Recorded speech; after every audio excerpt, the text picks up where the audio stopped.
wanna be step 4. Everybody just do your thing. Wake up, today's gonna be a good day. Wake up, today's gonna be a good day. Wake up, today's gonna be a good day. Welcome, and Happy New Year. My name is Bradley Ball, and we are back and better than ever. Last week, we climbed out of our inboxes and started planning for a new year, and what a new year it will be. We've got Data Toboggan in February, SQL Bits in March, and this doesn't even include our January Fabric update that we normally do with Bradley Schapp from the Fabric Cat product group, Mr. Neeraj Jhaveri, and myself. This month, we will be joined by Merritt sharing community updates about the Fabric community. And then we will also have two amazing PMs with a very special demo of some amazing new content. And I can't wait for that. We're going to share more about that as we go along. Switching gears from what's coming up to what's actually happened. Daniel Taylor was back on Monday, launching us into the new year with free Azure SQL Managed Instance preview. So much to see, so much to do. You don't want to miss a thing. If this is your first time making it over to Tales from the Field, give us a like and give us a subscribe. We drop content every Monday, Tuesday, and Wednesday. On Monday and Wednesday, we have our MS Tech Bits. That means today is Tuesday. It is the Azure Data Community Roundtable, and we are glad to have you with us. If this is your first time finding your way over here, give us a like, give us a subscribe, because you want to be a part of what we're doing. Hey, there's our good buddy, Steve Hughes. We love you, buddy. Great to see you online. All right, so we got a quick call to action, because what are we here for? We're here for the Azure Data Community, and we want you to join us in the Azure Data Community. So we need you to go over to the Microsoft site, look up the Azure Data Community, find a user group near you. There are a lot of wonderful ones. There are great ones in Lexington, Kentucky, where our good buddy Steve Hughes is, and he and his daughter are very active members, along with our good buddy Matt Gordon over there. So go find that user group near you, find a virtual user group, but go be a part of the community. It is going to help you and enhance your career in ways you never dreamed. Then after that, where do we want you to go? Well, to the SQLSaturday.com, where we have live in-person wonderful community events. We can see that SQL Saturday Guatemala is coming up. There's a BI edition in Atlanta in February, Austin, Texas. We're looking at you in March, Salt Lake City in April. And then we get to Atlanta in April, where myself and Dan Taylor will hopefully be. We've got our session submitted down to May 4th in Jacksonville, where as long as everything goes right, the whole entire Tales from the Field squad will be there. And we are so looking forward to spending time with you at those great community events. And of course, after Data Saturday, where do you need to go? Well, you need to go over to, after SQL Saturday, go to Data Saturday. Data Saturday has the virtual events you're looking for, where you can interact with your global community in a virtual format. And it is a wonderful place to go. And then one more thing we'd like you to do, if you are learning about Microsoft Fabric, well, we've got this Microsoft Fabric group that we have created, over 1,800 members strong. Content goes there. People from the product group are posting there. If you've got questions, we'd love to hear them. When we find great content in here, we feature it on the Azure Data Community Roundtable. So it's a wonderful place to get involved. And we so hope that we get to see you over there. Woo! All of that, and how do you interact with the show, right? Well, it's so easy. All you have to do is click onto the YouTube channel, where we are streaming at the home of Tales from the Field, and then you type on your keyboard, you add a message to the window, and one of my amazing co-hosts will see that. They will add it to the show, and you, my dear friend, will be a part of the show. Before we go any further, let me introduce those amazing co-hosts of mine. I am joined by Mr. Andrés Padilla, the one and only Mr. Mountain Man himself, Daniel Taylor. Oh, and I just realized, hold on one second. Neeraj and I were playing around with something. I forgot to put our titles back on because we turned those off. So let me get our display name so you know who everybody is. There we go. That's my bad programming note on my side. And then, of course, who do we have left? Well, my New Year's resolution is more of this man in my life, and it's your friend and mine, Mr. Neeraj Jhaveri. That was a lot. Guys, what did you do over the break? Take it home for me. Andreas, how about you? Tell me what you do. We'll go alphabetically. That's a good one. I was going to say, Josh was talking away on mute. You should have known he was going to be on mute. It's a new year. He's got to kick things off on mute. Everybody's great holiday. The kids had a great time. We went ice skating. We went indoor skydiving. I went up to Chattanooga. I've never been to Chattanooga, but Chattanooga is quite the town. I recommend it. If you guys haven't been, the beer selection was superb. Superb. My sister lives in Chattanooga. I love that. It is a great place, beautiful mountain views. It's a wonderful place to go. You know, they have a SQL Saturday in Chattanooga. I'm just saying, maybe we ought to check that out sometime. We're going. Done. Yeah. All right. If we go alphabetically, Mr. Daniel Taylor, the Mountain Man, you are up next. What? Tell me about your break. Had a wonderful break all the way up to Christmas Eve. We did candlelight processional at Epcot and that, and then, of course, we put ourselves at risk every time we go out in the community. I got the flu for the remainder of the holiday season. So I celebrated watching a lot of Game Show Network, y'all. And there are things that we did on game shows in the 80s I don't think would be appropriate today. I'm just saying. I was just going to ask if you watched any of those old retro Family Feud episodes that I get 3 minutes in and I'm like, ooh. Yeah. What was it? The one where the celebrities are up there and they're all raunchy. We don't need to describe it, Dan. We don't need to describe. So I was going to say alphabetically, Josh Ludman is next, but why start putting him first in the new year? Neeraj, what'd you do? I'm just kidding, Josh. Tell me about it. Wow. I mean, I'm used to it on a Tuesday, but at this, oh, wow. No, and you would have been better off going with Neeraj because for me personally, it was a hell of an end of the year. So literally Christmas holiday vacation break for me was at home, knocking off some stuff, cleaning up in here in my office, kind of organizing things, some honey-do list projects, you know, but most importantly, relaxing at home. That was it for me, and just keeping it simple. Very nice. So Neeraj, how about you? Up in New Jersey, you got the new house. How was the first Christmas in there or the holiday season? So it was nice. It was nice, definitely fun. Nothing exciting we did. We are just home settling down, opening the boxes, getting everybody ready, putting things together. But it was nice. Went a couple of times to New York City, as usual.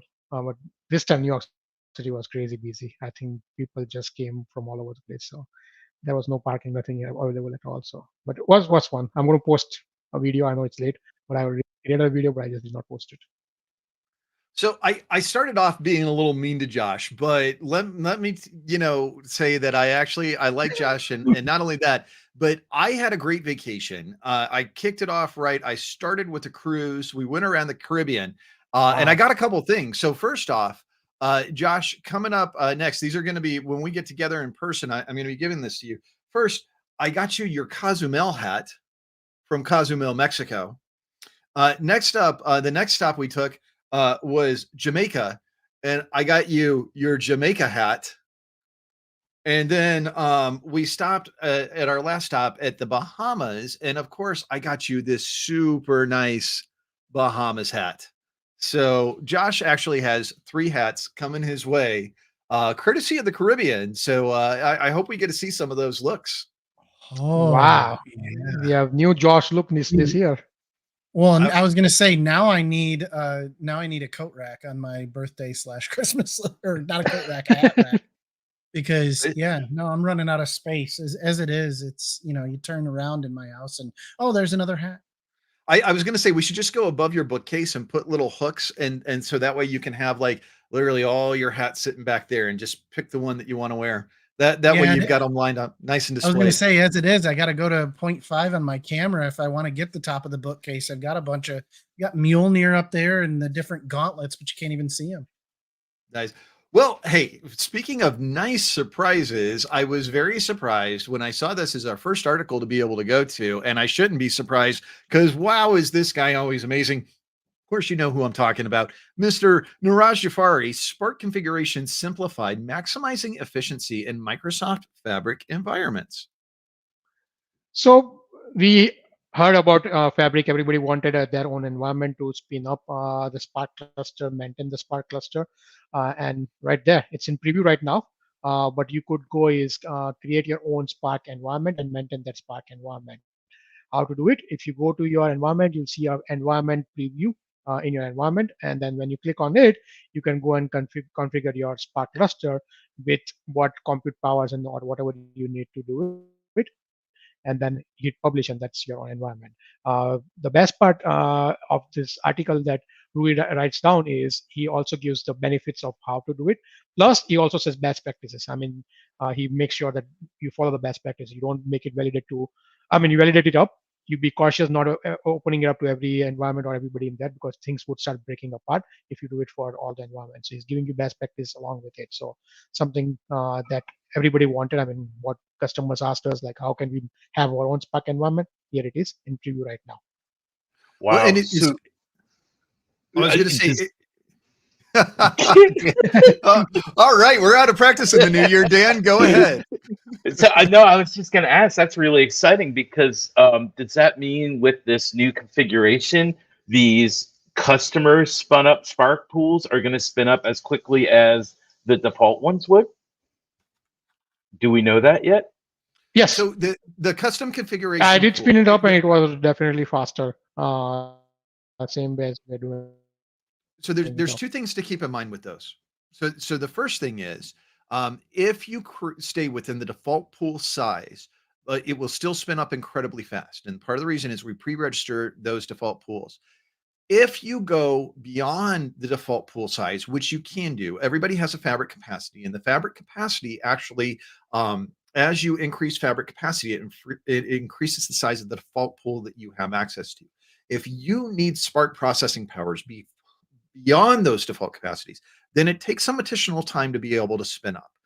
We say in our documentation it can take up to 30 minutes. Of course, our goal is always that it's going to be much faster. So your mileage may vary. It may be a much faster experience than you, but it is very important to keep in mind that when you begin configuring, adding specific packages and things like that, if you stay in that default pool size, it's still going to come up pretty quickly. But once you get into those custom configurations outside of what your default pool size is based off your fabric SKU, may take a little bit longer.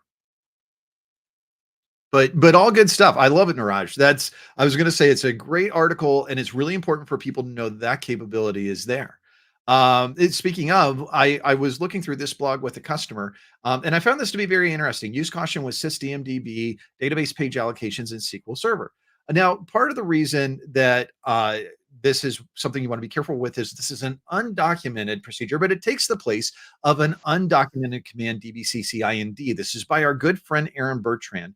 But it's a really good way for you to be able to take a look at different objects. And it's an interesting thing for him to get into where he takes a look at how the logical read operations actually occur on this. So what he's going to say is use care in using this because this can have a very large read pipeline, especially if you're looking at a detailed allocation of all your different tables. And so that's what he does. He just says use caution. He's not saying don't use it, but keep in mind that this has some overhead associated with it.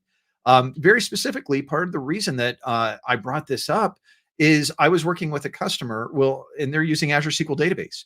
In Azure SQL Database, you don't have DBCC commands. So if you want to check that the allocations, and we were having a discussion about how rebuilding a clustered index reallocates all the IAM pages, all the PFS pages, it reallocates all the individual pages. It essentially recreates that table from scratch because they were saying maybe we need to drop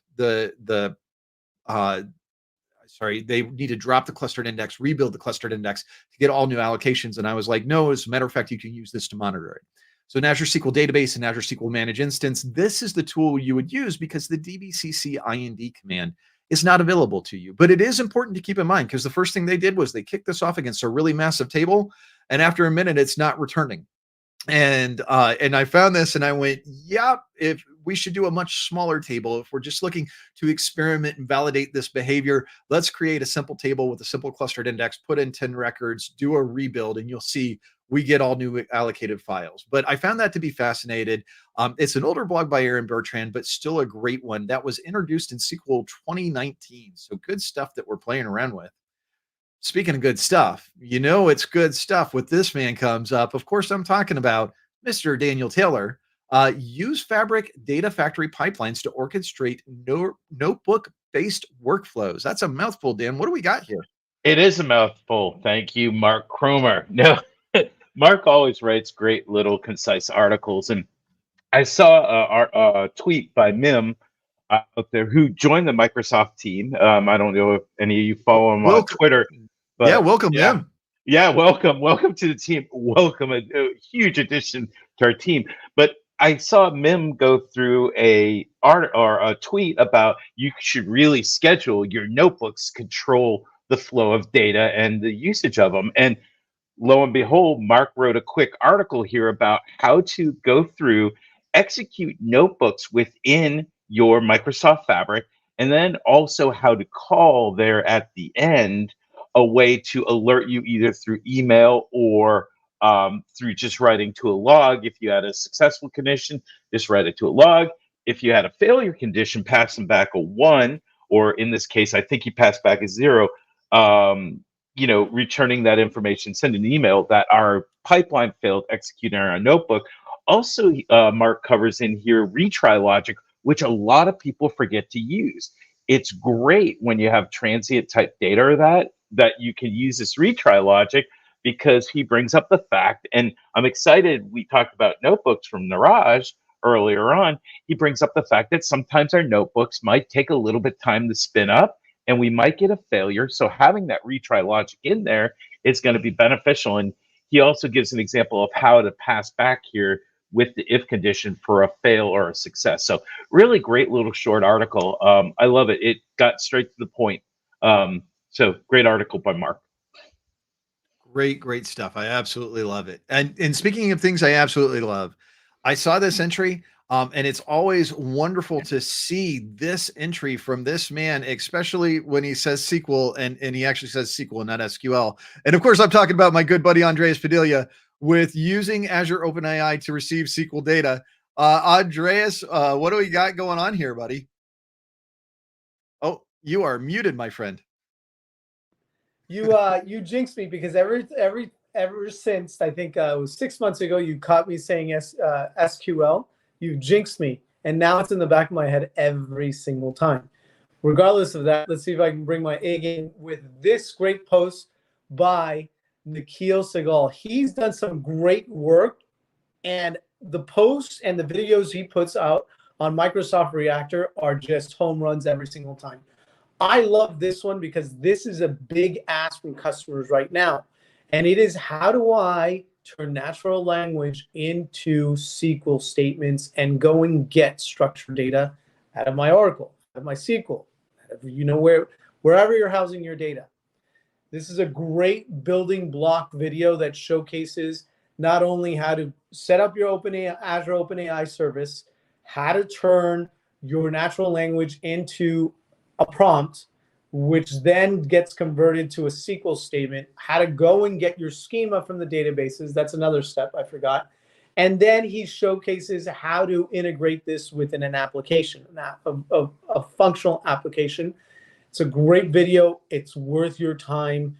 If you're working with SQL and you're working with OpenAI, this will be an ask for you.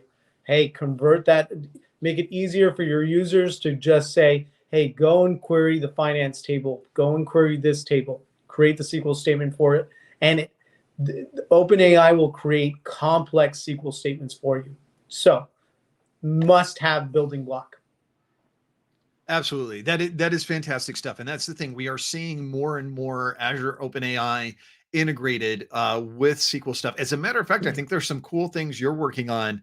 I can't wait for some of the videos we've got this year. We're working on some co-hosted videos where we're going to be working together, where you're going to be working with Dan on relational database stuff. You're going to be working with me on Fabric stuff, but you and Neeraj and maybe even Josh are going to be bringing your own expertise of what you've got. And I always love it when we get to play together, when we get to do videos together. So it's going to be nice that we don't just interact on a Tuesday, we get some other stuff. Again, that's another thing about 2024 I'm very excited about. And speaking of, when I saw this, I was intrigued and immediately excited. And of course, that comes from an intriguing man of mystery himself. I'm talking about none other than Mr. Josh Luedeman, switching between different active physical relationships in a Power BI model from our good friends over at Denny Cherry and Associates. Yeah, this one actually comes from Megan Longoria. And frankly, it's one of those things that I see so many times when I've been trying to do Power BI, and having to switch between multiple relationships based off of, the measure in this case and things like that, and calculate. And she brings up a good scenario, even talks about some of the business side scenarios where you might find this, in different industries, different scenarios. But she actually walks you through using within your model. Obviously talks about use relationship and things like that, but also using cross filter in this case, and how to use that to basically use that in specific situations to get specific values. It's a great article. And for me, who honestly, I forget more decks than I learn, just, it just does not stick in my brain. For me, I added it again to my list of great posts to kind of help get me over different humps with DAX. It is all good, wonderful stuff. And I always love it when we get a great blog. Denny and everybody over at Denny Cherry and Associates just doing great stuff. Sorry, Josh, go ahead, man. No, it's fine. You were wrapping up this article. One thing, I want to just put a spotlight on our friend right here. Did you realize that Andres got through that entire article and said SQL every time? I did. As a matter of fact, that's why towards the end, I was going like this. I was going, ooh, my heart is all aflutter. I was like, so much love coming from Andreas. SQL. It was music to my ears. Our baby's growing up. What can we say? I know. Hercules. Way to go, buddy. And speaking of way to go, well, of course, leave it to this man to bring the soft skills and put the focus on what's important. Of course, talking about the man himself, Mr. Neeraj Jhaveri, 65 achievable New Year's resolutions for building a healthy, happy life. Neeraj, what do we got? So something outside of the IT part that we talk. I'm sure everybody would come up with a resolution. I mean, I had a friend who just joked on Sunday night saying, "Oh, it's Monday tomorrow, so you can start a resolution." Because every time I do something, I'm like, "Oh, I'll start on Monday. I'll start on the first of the month. I'll start on something like that." It's like this time it's first. Monday is the first, and it's always good to start your resolution. I did not have any resolution. I hope everybody has it, but this is 65 different types of thing. One thing definitely, Josh, for you, because you've been crazy on 2023, is number 2, make time for your family. Number 4 is for particularly, number 5 is for Brad, who likes to cook. Cook something with new every I'm down for that. So something for you to try it out. And yeah, but this is something like 65 different things that you could do. And my wife was like, "Did you choose anything?" I was like, "Nope, I did not choose anything." It's funny. I'm going to actually scroll up to number 1 because I love this. I love start a gratitude journal. One of the things that I started doing last year, and I'm going to try doing more this year, was I started journaling more, just as a part of my morning as I wake up and I try and get the day going. But I also love the gratitude journal because gratitude and having a positive attitude is not something that always just natively comes to people, but you can create a positive mental space. And one of the things to keep in mind is for every negative, there is a positive in life. And what are those positives? And if you focus on the positive, you continue to push towards them. We can all get overwhelmed sometimes by things that are negative in our life, but it's incredibly important. As a matter of fact, when we go around the dinner table, we'll tell the kids that we want 2 positives for every negative they share. And we limit them on the number of negatives that they can share, because sometimes at the end of a school day, the kids immediately start complaining, and it's like, I want to hear some positives, and it can't be, I'm positive that this was awful. that doesn't count.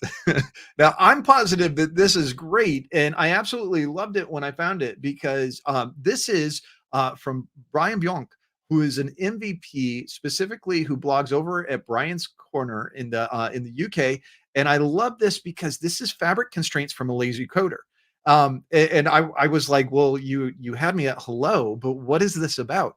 And what's fascinating is he talks about creating a semantic model on a data warehouse. And of course, we know the semantic model. This is our old data set that we used in Power BI. It's how we build the relationships that we're going to enforce, especially in our visualizations as we have our Power BI reports. But there's this incredibly new, cool checkbox right here, assume referential integrity. And let me zoom in on that real quick. So if we check that assume referential integrity, what that does underneath the covers is that actually creates a constraint within our data warehouse. He has some nice little code that he focuses on to be able to help you find the constraints. You can find the constraint name, the table name, and then also the constraint type. And one of the things that he shows, and of course we know this, most of us as DBAs, but if you are a DBA, you know that putting a constraint on something means that you cannot drop the table. You cannot drop a table if it has a constraint on it. Now that could be a pro and a con. If you're doing an ETL operation in your data warehouse where you're doing incremental loading, you probably want that constraint in place so you can't drop the table. If you are doing a drop and reload every single time, is this Brad's New Year's resolution advice? Hi, Ginger. Yes, first time caller, long time listener. Welcome to the show. No, that's our good friend, Ginger, who's Desert Eyes SQL over on Twitter. She is an amazing consultant in her own right. And it has a wonderful SQL Saturday coming up in Phoenix, Arizona. So you want to make sure you go out and you register for that. But anyway, this is very interesting that through this semantic model approach that we can actually create those relational, constraints and those constraint keys within our data warehouse. But it's also make sure you understand what you're doing when you check that box, because there's some implications associated with that. And of course, talking about implications, you're very welcome, my friend. I'm thinking of the implications that we have in this next article by Mr. Daniel Taylor from unpartitioned row store to partition column store. What are we doing over here, Dan? Yeah, so our good friend Dave Mason was going through some trials and tribulations in changing from an unpartitioned row store to a partitioned row store. And won't walk through the whole article because I want people to go out there and read this and actually walk through this themselves. I walked through this and learned some things myself as I went through this. But Dave goes through, sets up the scenario that we're going through, goes through the different errors that will happen as you walk through this article, and then provides us with a solution on how to get a partitioned column store aligned with our partition schema. And then at the end, and he even calls it out up front here, is that you can go to the summary down at the bottom. But as much as I love the summary at the bottom, walking through this article from end to end is a good exercise for any DBA, honestly, or even developer if you're going through partitioning work within your environment. So great article by Dave. Absolutely. That is some great stuff. And from years ago when I did partitioning, one of the things I remember setting things up with customers, you very specifically need to make sure you have those partitions right, because once you set that up, you want that and those boundaries to be correct. And if you got those boundaries incorrect, redesigning the whole thing and implementing it with large volumes of data, that can be a miserable experience, especially if you have to realign that data, which means move that data from partition to partition. Data movement is never an easy operation. But you know, whenever I think about easy, I think about easy on the brain, easy on the eyes. And of course, you know who I'm talking about, Mr. Andrés Padilla with Azure Blob Storage Pricing, the complete guide. Give it to me, man. Break it down and make it easy for me. This is not about SQL, SQL. This is about blob storage, and we're going a little old school here. Even though this article is from 2020, I recently had a customer where I had to get really granular with their blob storage pricing, and started doing my research. We need to give them an estimate and analysis of what the trends will be initially, medium, and then long term, what they're going to pay. I stumbled upon this great article by Yvette, I forgot, Perry. Thank you, Yvette Perry. Thank you so much for putting it. It's still relevant. The pricing's still relevant. The structure is still relevant. I love the way she breaks it down to what you're going to pay just for storage, what you're going to pay for data transfer costs, Data operation costs. If you add LRS or ZRS or GRS, what you're going to pay. If you're working with storage and you want to price it out and get to know really what they're charging you underneath the hood, this is a great article. Awesome. I love it how you break it down because it keeps in mind all the different things that you need to think about, the different nuances, great and easy grids. Really helps hit an easy button with that, which is always fantastic. And when I think of fantastic, of course, you know who I'm thinking about. I'm thinking about the next man. Of course, you know the one, the only, the man in a hat, Mr. Josh Luedeman, DBT. In a nutshell, Josh, what do we got going on here? Yeah, so DBT, I've had a couple of people ask me about that recently, just because it's more used on the open source side, right? DBT stands for Data Build Tool, and this article here by Ravi actually goes through very deeply, about DBT Core, DBT Cloud, the paid, the non-paid version, really what it is, its use of SQL scripts and YAML scripts, and really is a good primer for folks to read over to understand if it's something they need to invest in more skill wise or something that may be useful to them in their environment. Even talks about some of the features of it around collaboration, documentation, scheduling, data platforms it supports and things like that, like Databricks. A lot of good stuff in here. And even gives links to courses from DBT from that community at the beginner, intermediate, and advanced level, where you can get some of that information and documentation to help you get started on that journey. So a lot of good stuff there. Excellent, excellent. Always love it.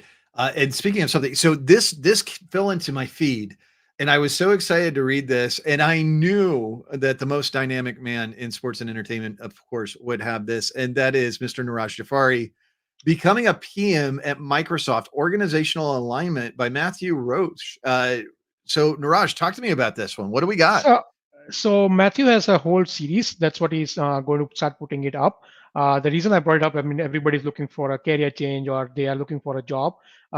Becoming a PM at Microsoft is a little bit different. So it goes through a series of things for how to do it up there.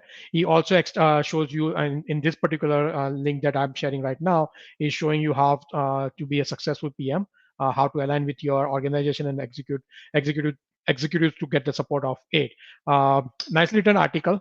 He also talks about what things you need to do, answering questions and all the stuff. So something that you can read about it.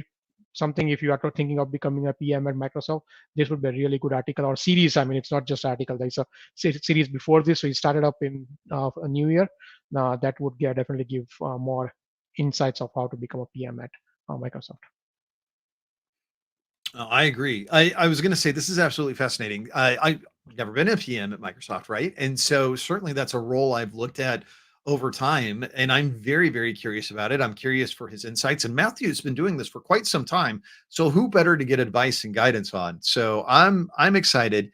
And I was also excited when I saw this blog come across the wire because this is Marte Morgan, and she has how do you set up your data mesh in Microsoft Fabric? And what I love is, as usual for her, this is a very detailed, very well organized blog where she breaks this down. And you can see just by the table of contents that we've got a lot to be able to cover here. So she covers what is your data mesh. How do you handle your data products in Fabric? She looks at accessibility, interoperability, trusted, reusability, findable, limitations. And then she walks down through all of these items. I'm not going to parse this for you because I want you to go read it, just like the rest of the guys do. I want you to go take a look at this wonderful blog. But you can see from the scroll link just how long this is. There's a lot of great things. But if you haven't set up a medallion architecture, or if you are operating one and you have some questions about, hey, did we set this up the right way? She does a wonderful job of breaking this down. I absolutely loved it. It was a great read, something everybody should be able to keep in mind. And I would encourage you to go see her blog. So speaking of something I'm going to encourage you to do, well, I encourage you to listen to this next man because, of course, he is insightful. But this topic in and of itself was incredibly intriguing. Of course, I'm talking about Mr. Daniel Taylor with Find Query Anti-Patterns in your developers' queries. Dan, tell me about this. Oh, I'm sorry. I wasn't ready for this. I thought you were talking about Josh. Oh, So did Josh. okay. So, yeah. So great article written here by John Starrett of Procure SQL. And this is just another reason a lot of folks are apprehensive, let's just say, to go to SQL Server 2022. And I'm starting to answer these questions more and more for folks. And yes, absolutely. I think you should move to SQL Server 2022. You always want to test your environment. But here in this article, first off, John puts together a great query anti-pattern video. If you don't want to read the article, we know we love the article and the video thing. But in SQL Server 2022, they created this new extended event for us that allows us to identify anti-patterns within our SQL Server code. So we can help identify what's consuming too much CPU, too much IO. And through this demo, John goes through, sets up the demo, sets up the extended event, which, by the way, John, thank you. I am stealing for future client engagements. This is an awesome extended event you put here. Goes through what is identified in this extended event, how to do it, and then goes through a couple of anti-pattern queries and how to solve them. Great article. Actually, a really fun article from end to end because you get to play with SQL Server 2022 and some of its new features. So excellent article by John Starrett at Procure SQL. Well, and one of the things I love is right up here at the beginning, right? He's got the link to be able to get the sample database to use all the code against that he's got for you. You need SQL Server 2022. Again, remember, we've got a video on how to stand up a free Docker container running SQL 2022 in seconds. And so if you have SSMS, you have Docker, you can get a free version of SQL Server 2022 running, and you could run this against it, and you'll be off to the races. Absolutely wonderful stuff. I really, really enjoyed that. It just in case people wondered, because Dan, we didn't cover this. An anti-pattern is. I was going to say, do you want to cover it or? No, go ahead. Yep. Okay. So it is a commonly used process structure or pattern of action that, despite initial appearances to be appropriate, is actually a bad choice, and it leads our queries to performing in a more poor fashion. So one of the things you want to watch out for, because keep in mind, not every developer has the level of SQL experience that you might as a DBA. It's a good way to be able to find those queries and then help them find better ways and better patterns to be able to establish your performance. Really great stuff. See, folks, that's why I hang out with Brad, because he brings the detailed explanation. I did the real simple one. It's going to use a lot of CPU and IO. Brad brings the brains to the table. No, it's okay.